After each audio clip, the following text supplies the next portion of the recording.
ever wondered how we connect different ideas in a sentence or express sudden emotions? Well, let's dive into the world of conjunctions, the unsung heroes of language that bind our thoughts and ideas together in a coherent way. There are three main types of conjunctions: coordinating, subordinating, and correlative. Let's start with coordinating conjunctions.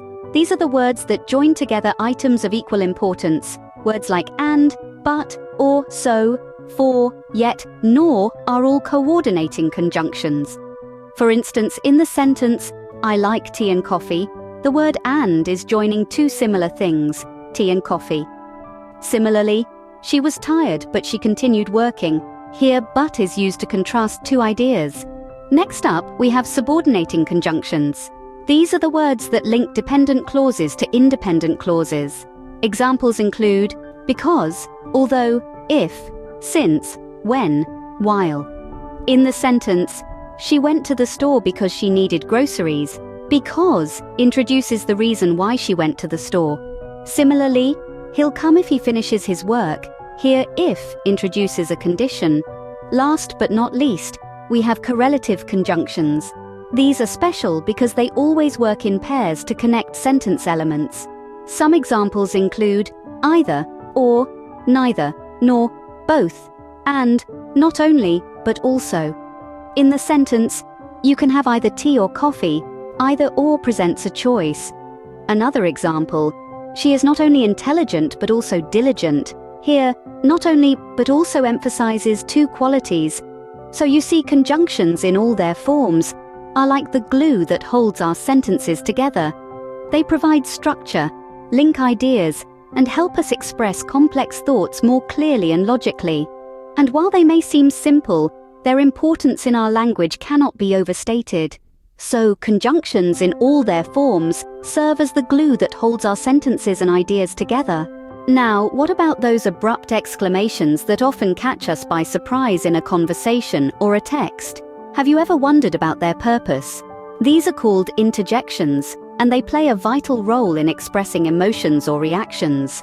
Unlike conjunctions, interjections are often standalone words or phrases that express strong feelings or reactions.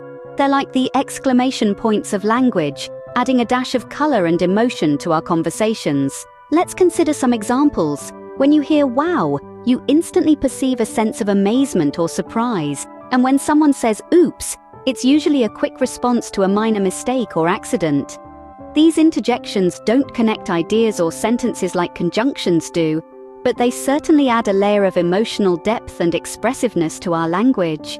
Moreover, interjections like "ah," "hey," "alas," and "oh dear" all convey different emotions.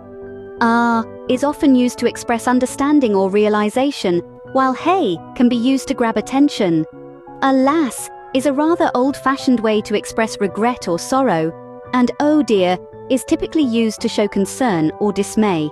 And here's an interesting bit. While interjections are typically standalone, they can also be inserted into sentences to add emphasis or express a strong reaction. For instance, you might say, "Oh no, I forgot my keys." Here, the interjection "oh no" intensifies the feeling of regret. Interjections, then, are our linguistic tools for adding color and emotional depth to our language. So we've dissected conjunctions and interjections, but how do they come together in our everyday language use? Let's think about the role of punctuation and usage.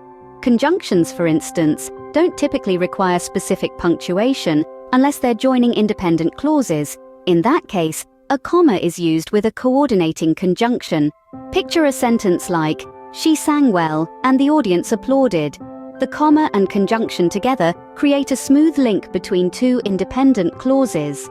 Interjections, on the other hand, are often followed by an exclamation mark to emphasize strong feelings or reactions. Imagine shouting, "Oh no, I forgot my keys." The exclamation mark after "no" adds a punch to the interjection, highlighting the speaker's sense of urgency or surprise. Now let's take this a step further and combine both. Consider this sentence. "Wow, I love chocolate, but I'm trying to eat healthier." See how it works? The interjection "wow" expresses surprise. The conjunction "but" connects contrasting ideas. and the punctuation aids in conveying the correct emotion and meaning. Understanding these elements is crucial for effective communication.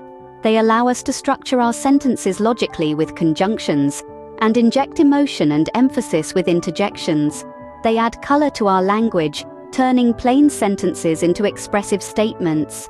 Mastering conjunctions and interjections can truly enhance our communication skills, enabling us to express our thoughts and emotions more effectively and vividly.